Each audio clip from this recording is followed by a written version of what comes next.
Lately, there's been a lot of things on my mind, and especially talking about simplifying your life and just doing less. I learned a lot of lessons a few years ago when I was in the documentary on Netflix called Less is Now. Stuff. My closet was out of control. Since then, I had been simplifying my life and trying to do more decluttering, do more of nothing instead of doing too much. But one thing I can say is life has changed so drastically. It's become so much more hectic and busy, and hormonal changes have really gone wild and caused havoc, as you know in past videos.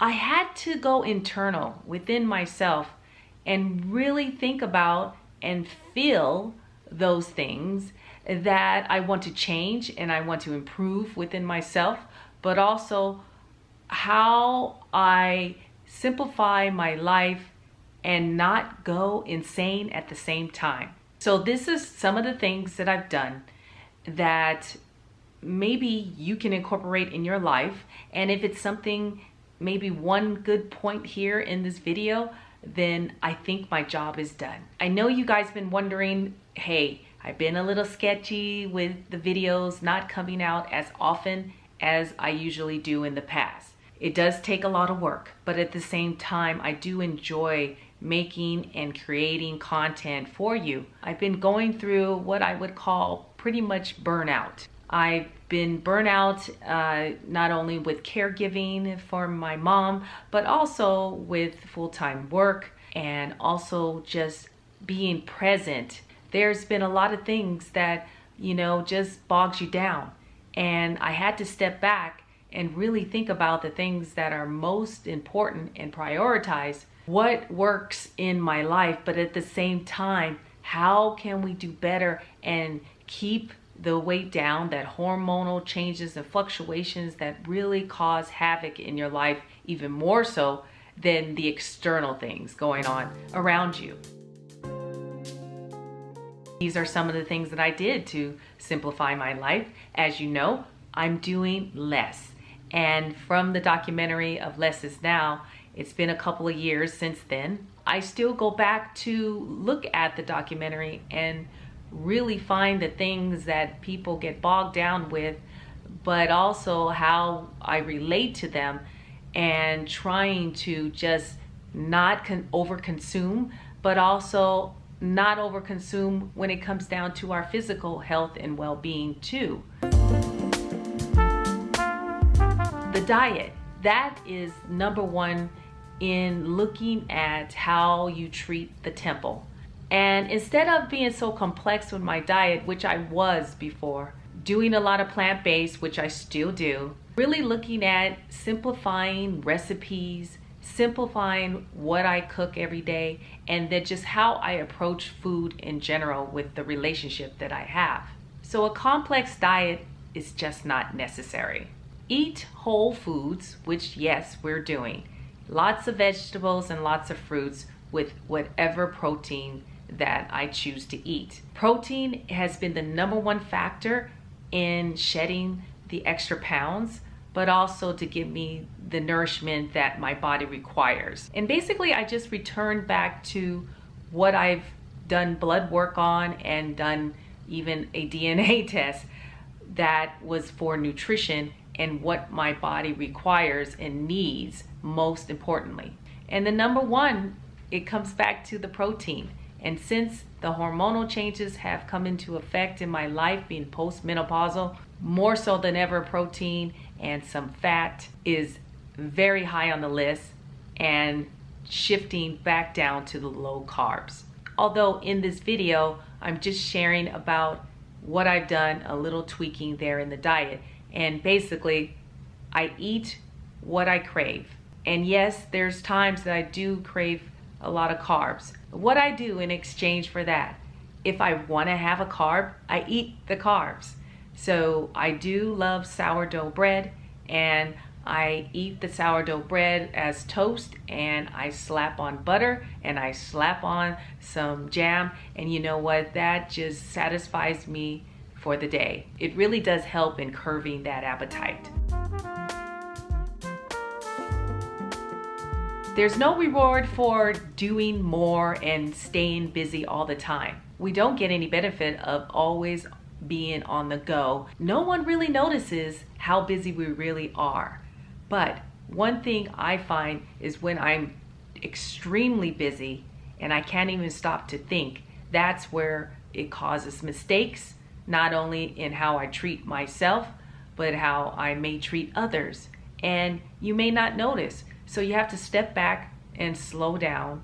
I look at things daily where I may have a to-do list and it may be just ridiculous and just not able to accomplish. I look at the top 3 priorities of the day, and those are the things that I want to make sure that I do complete. To me, that's a successful and productive day, is getting those top 3. It may just be, hey, I want to complete the project at work, 1. 2, I want to be able to write an outline for a video.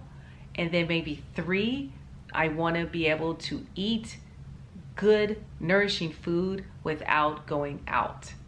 So I really don't go out much to eat. It's usually once a week. And the rest of my meals are bought and eaten at home. And so I don't do a lot of cooking like I used to, because I think it's the season of the summer. It's too hot to turn on an oven.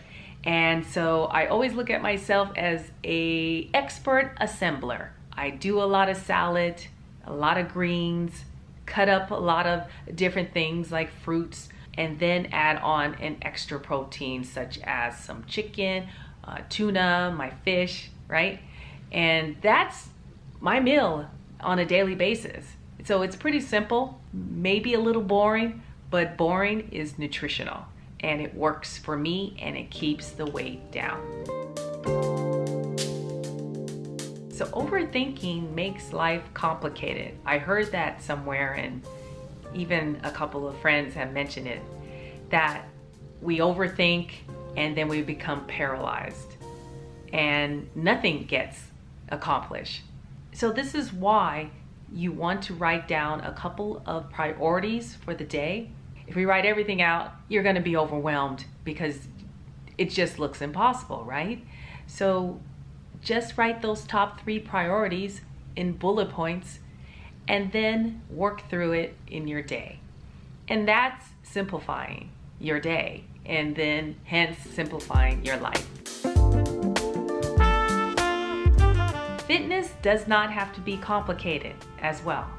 And fitness is about just movement, and it doesn't have to be something you don't enjoy doing. So if you're not passionate about the type of exercise that you've chosen, then change it. But I do my weightlifting at least 3 to 4 days a week, and then maybe 5, give or take. I always make sure I get in the weightlifting because I know that's going to decrease the fat percentage on my body and also keep the muscles in check, because in postmenopause we have to do more of that to make sure that we combat the muscle loss that we will have throughout our life. And that starts in your 20s really, but after your 40s and after menopause, it's extreme on how much muscle you will lose. So keep up any kind of weight resistance. If you don't like weights, then look at the bands. That kind of weight resistance,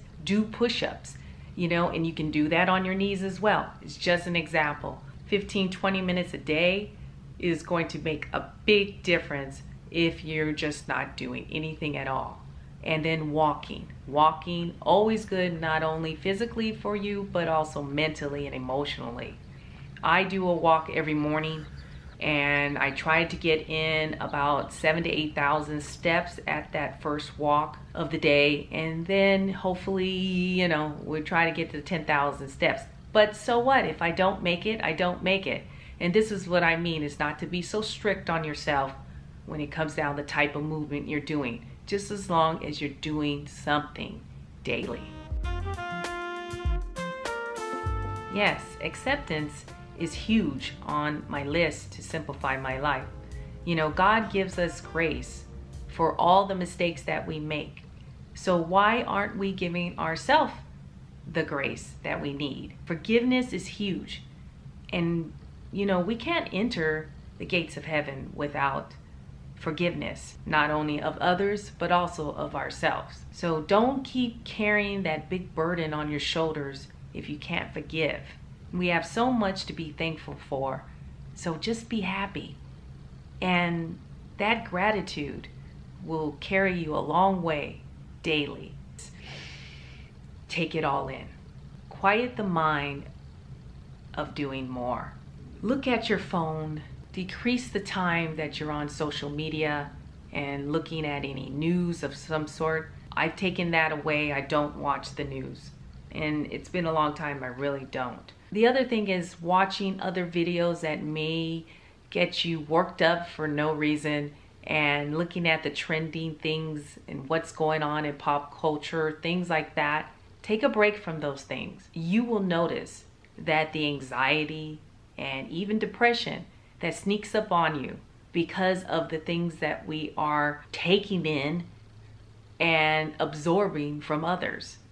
And so if someone's delivering you bad news all the time, maybe it's a friend, maybe it's certain relationships that you have to take a break from. And this is protecting your own self and your well-being, but also just not taking in those bad energy of others that they give off.